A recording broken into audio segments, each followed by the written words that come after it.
Pythagoras Theorem, also called the Pythagorean Theorem. Now, what do you need? Well, first of all, a right angle triangle. You definitely need this to work with. And it doesn't matter the orientation of the right angle triangle. And when we say right angle triangle, we're talking about one of the angles of the triangle being 90 degrees. Two sides forming 90 degrees. These two sides forming 90 degrees. These two sides forming 90 degrees. And these two sides forming 90 degrees. And by now you get the gist that you have a square where both sides meet to symbolize 90 degrees. Okay, also, you will need to find the length of a missing side. Typically, that's what you're asked to do, given the length of the other two sides. Now, there's a special formula that we use.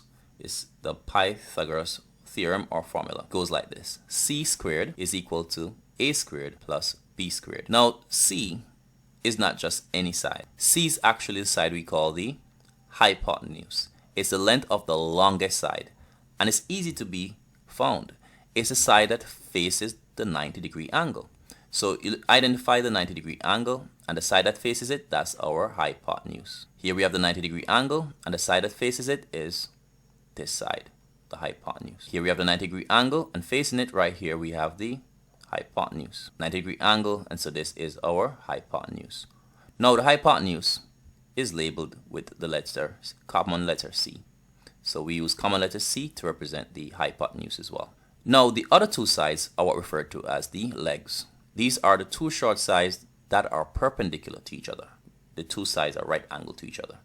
So this side and this side are A and B, right? Doesn't matter which one is A, doesn't matter which one is B, once they actually form the 90-degree angle. Now let's quickly recap this portion.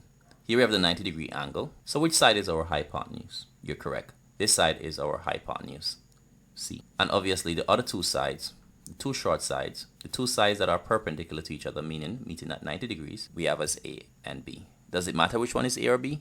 No. So let's look at question A. Determine the length of the unmarked side for triangle A and B.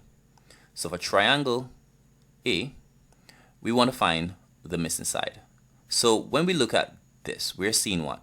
The right angle of 90 degrees. So the side that faces it is this side. So this is our hypotenuse, C.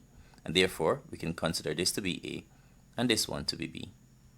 And so we use the formula C squared equals A squared plus B squared. Typically, I like to get rid of the square. And so once I get rid of the square, I transpose it to the other side.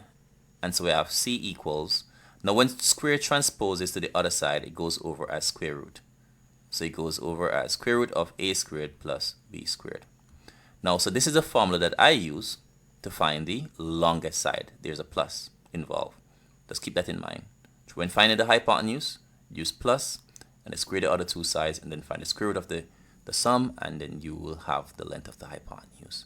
So quickly, A squared, put our 5 squared plus our 6 squared, and this will give us 25 plus 36, that's 61, so that's square root of 61. And when we do the calculation, we know that 8 eighths is 64, so it should be a little less than 8. So when we find the square root of 61, with our calculator we get a measurement of 7.810249, etc. So we want to now approximate this, so we use this approximation symbol here. Let's say to 3 significant figures. So we have our first sig fig, which is a non-zero digit. It must be a non-zero digit to be our first significant figure. This will be our second, this will be a third. And then when we check the very next digit, the next digit, first of those we're chopping off. Since it's less than 5, we will maintain this one as 1. So we round down, in other words. Round down simply means we leave the digit as it is. So it's 7.81. 5 or more, if this digit, the first of those we're chopping off, let's say it was 5, 6, 7, 8, 9, then we will actually add 1 to 1, and there'll be 7.82. And the unit that we're using is meters. So this is our answer. Okay, let's look at this one now. Again, we're going to use C squared equals A squared plus B squared. Now, since we are not finding the hypotenuse in this case, because here we have the 90-degree angle facing the hypotenuse, so we actually have the measurement for C. In other words, the hypotenuse is known. So we're actually trying to find one of the legs. Let's consider this to be A, and this leg, let's consider this one to be B. Now, let's rewrite this A squared plus B squared on the right hand side. A squared plus B squared equals, when you square and add them together, you're going to get C squared. Okay, good. Now I want to make A the subject, so I'm going to transpose the entire term plus B squared to the other side, and so we'll have A squared is equal to C squared, but this plus B squared goes over as minus B squared. And I want to isolate a. So I need to remove the square now. When we transpose square, it goes over as what?